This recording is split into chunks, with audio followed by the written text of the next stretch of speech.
मित्रों, poor digestion या week indigestion को आप कैसी तरह अच्छा बना सकते हैं। हमने पार्ट 1 में उसका क्या साइन एंड सिम्टम्स है इसके बारे में हम बताएंगे। इसमें आपका क्या कॉम्प्लिकेशन बनता है और कौन से प्रकार के टेस्ट कर सकते हैं, आप होम मेडिसिन कौन सी ले सकते हैं और कौन सा होम्योपैथिक दवा है, इसके बारे में हम बताएंगे।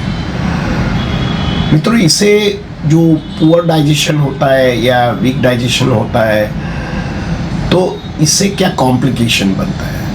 तो सबसे पहले तो खुराक का पाचन कम होने के कारण जो भी खुराक खाते हैं ये वायु हमारा ऊर्ध्व ट्रैवल करता है। ऊर्ध्व ट्रैवल मीन्स ये जो खुराक खाते हैं तो ये वायु छाती पर जाता है, तो कई बार दर्दी को हार्ट बर्न्स होता है, छाती में जलन होती है। इससे जरिए दर्दी को हार्ट बीट बढ़ता है और ब्लड प्रेशर भी बढ़ता है। ये साइलेंट रिफ्लेक्ट बोलते हैं। इससे दर्दी को कई बार मालूम नहीं पड़ता है कि छाती में या गले में पेन होता है या बर्निंग होता है, पर ये गले में धीरे धीरे ये कंसोलिडिफाइड हो जाता है तो बोलने में दिक्कत आती है दर्दी को, या आवाज़ भारे हो जाता है, हॉर्स हो जाता है। और सुबह में दर्दी को बहुत सारी खांसी करना पड़ता है या गर्म पानी कुछ पीना पड़ता है या थोड़ी एक्सरसाइज करना पड़ता है या टी कॉफ़ी का सेवन तुरंत करना पड़ता है, तब जाके उसको आवाज़ खुलता है। तो शुरुआत में दर्दी को हैवीनेस लगता है, तो इससे जरिए भी लैरिंगोफेरिंजियल रिफ्लेक्ट का कारण बन सकता है। कई बार दर्दी को टॉन्सिल्स में सूजन आ जाती है या दर्दी को कई बार गले में खाराश आती है, ऐसा भी सिम्टम बोलता है। ये आँखों तरफ जाता है तो दर्दी को आँख में पेन होता है, नंबर बढ़ता है, आँखों में जलन होता है, आँख में पानी आना, बर्निंग होना, आँख टायर्ड हो जाना, ये भी कारण हमारे वीक डाइजेशन का कारण है। इससे कई बार दर्दी को गैस्ट्रिक रिफ्लेक्स का कारण से उसको माइग्रेन का प्रॉब्लम होता है। दर्दी बोलता है कि मेरे को तो पाचन शक्ति अच्छा है, पर हम ऐसा नहीं मानते। कई बार वायु ऊर्ध्व होता है, दर्दी बोलता है कि भाई मेरे को कोई गैस का या एसिडिटी का प्रॉब्लम नहीं है।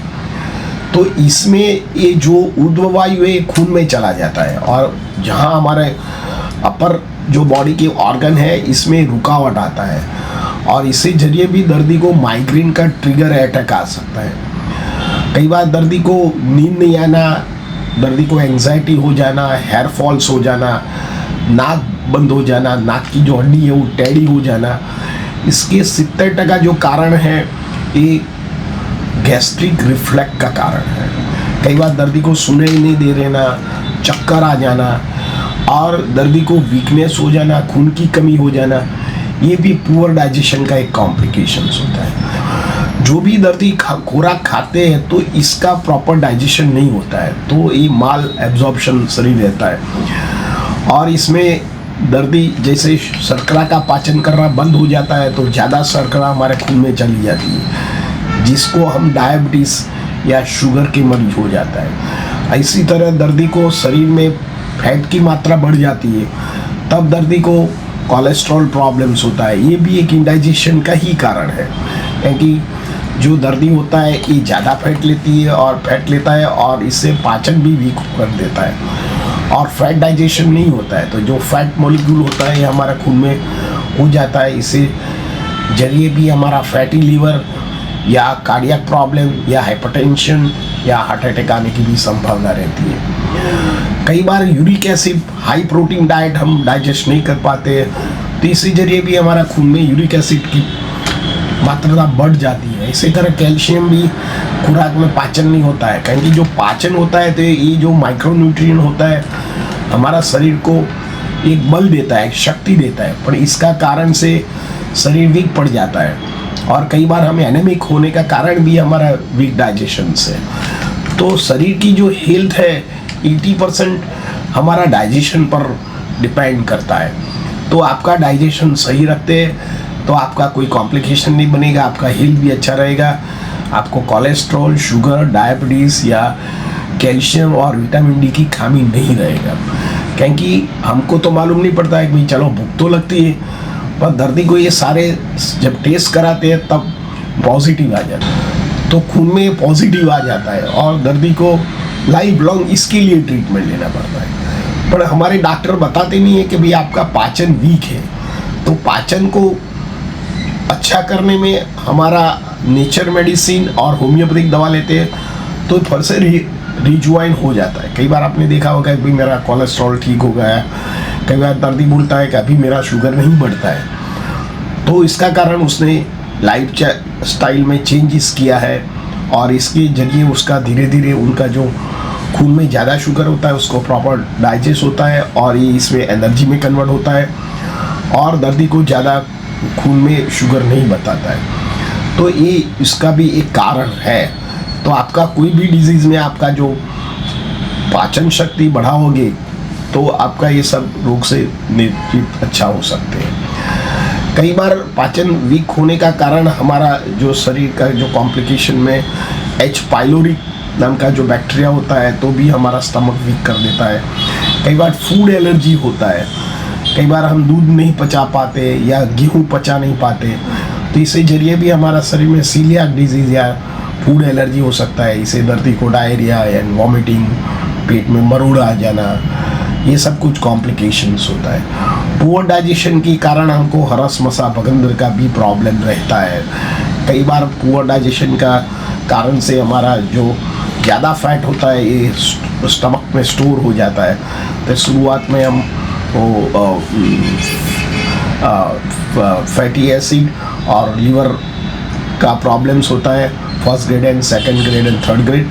तो ऐसा हमारा जो फैट होता है और बाद में लीवर में कंज्यूम्स होता है और इसे हम केयर नहीं करते तो लीवर सिरोसिस जैसा प्रॉब्लम्स होता है और ये सीरियस डिजीज़ होता है। कई बार ज़्यादा वायु होने के कारण भी हमारा पेट में हर्निटेट या हर्निया हो सकता है, कई बार कमर दर्द भी हो सकता है क्योंकि ये जो वायु प्रॉपर डाइजेशन नहीं होता, शरीर में वायु ज़्यादा उत्पन्न होता है तो ये कमर में उसको प्रेस करता है, दबान करता है, तो इससे जरिए भी दर्दी को बहुत सारे लो पेन होने की संभावना भी वायु है। और ये वायु बहुत सारे कॉम्प्लिकेशन भी कर सकते हैं। तो आपको डाइजेशन सही करने के लिए आपको रेगुलर एक्सरसाइज करने का है और आउटसाइड फूड नहीं खाने का है, आपको प्रॉपर नींद लेने का है।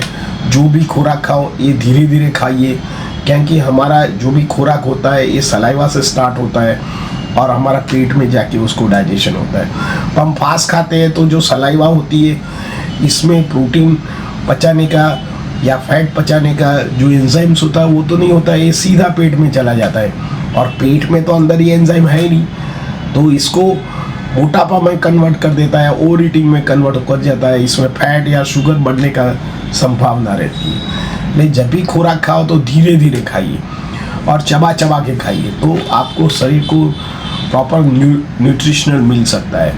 आपको स्ट्रेस नहीं करने का है, आउटसाइड फूड नहीं लेने का है, रेगुलर फूड लेने का है, बने तो घर का खाना खाइए और खाने में आप फ्रूट्स की मात्रा बढ़ाइए, सलाद लीजिए, मिल्क लीजिए, कर्ड लीजिए। ये सब कुछ आपको जो इंटेस्टाइन या जो स्टमक के एंजाइम्स होता है उसको एनहेंस करता है, तो हमारा पाचन शक्ति सुधरता है। आप योग भी कर सकते हैं और आप रेगुलर एक्सरसाइज, दौड़ने का, वॉक करने का, साइकिलिंग करो, जॉगिंग करो, जो भी आपको अनुकूल है एज प्रमाणे ये धीरे धीरे करो। आपने हमारे शास्त्रों में भी देखा होगा कि भाई टाइम टू टाइम्स हमको फास्ट उपवास के लिए बोला गया है, तो आप जरूर उपवास कीजिए, हफ्ते में एक बार तो उपवास कीजिए। उपवास भी ऐसा नहीं करने का है बिना खाए, आप फ्रूट्स ले सकते हैं या नींबू पानी ले सकते हैं या दूध लेके भी उपवास कर सकते हैं या एक मील स्किप कर सकते हैं, तो इससे आपका बॉडी वेट भी कंट्रोल होएगा, ओबेसिटी भी कंट्रोल हो सकता है और शरीर में एनर्जी भी आ सकता है। और प्रॉपर डाइजेशन होने के कारण आपका शरीर में जो भी विटामिन B12 की कमी हो या विटामिन D की कमी है ये भी आपूर्ति रहती है। तो आपको ज़्यादा शुगरी फूड नहीं लेने का है, कोका कोला या कोला कोई फूड नहीं लेने का है, मिठाई अवॉइड करने का है, आपको स्पाइसी एंड ऑयल चीज़ भी अवॉइड करने का है। ऐसा नहीं है मत खाइए, पर थोड़ा थोड़ा खाइए या हफ्ते में एक ही बार खाइए, क्योंकि हमारा अभी लाइफस्टाइल ऐसा है कि हम मैदा, ब्रेड है या हम शुगरी फूड या कोला हम ज़्यादा पी लेते हैं और चीज़ी होता है। हमने आगे भी बताया कि जो डेयरी प्रोडक्ट है इसमें एडल्ट्रेशन, फूड में एडल्ट्रेशन, ऑयल में एडल्ट्रेशन होता है, तो शरीर हमारा अमुक हद तक तो उसको डाइजेस्ट करता है, पर लंबे टाइम तक वो डाइजेस्ट नहीं कर पाता है और शरीर को जो वीकनेस डाइजेशन का शिकार बनता है और कम उसका प्रॉब्लम्स उसको रहता है। मित्रों, इसमें आपको क्या करने का है, तो आप जिंजर का उपयोग कर सकते हैं, ग्रीन टी ले सकते हैं, हल्दी का उपयोग कर सकते हैं, ये भी हमारा पाचन शक्ति को एनहेंस करता है।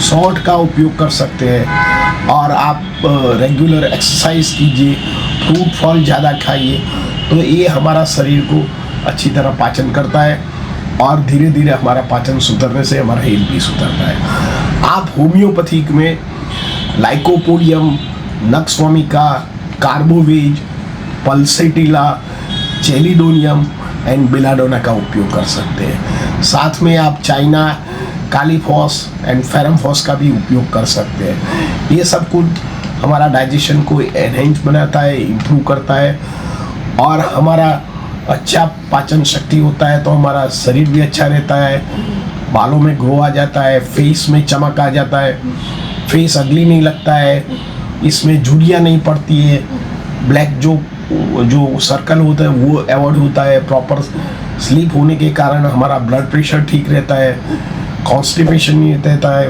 और पेट में वायु नहीं बनता है और हमारा हेल्थ अच्छा रहता है। मित्रों, मेरा ये वीडियो आपको कैसा लगा?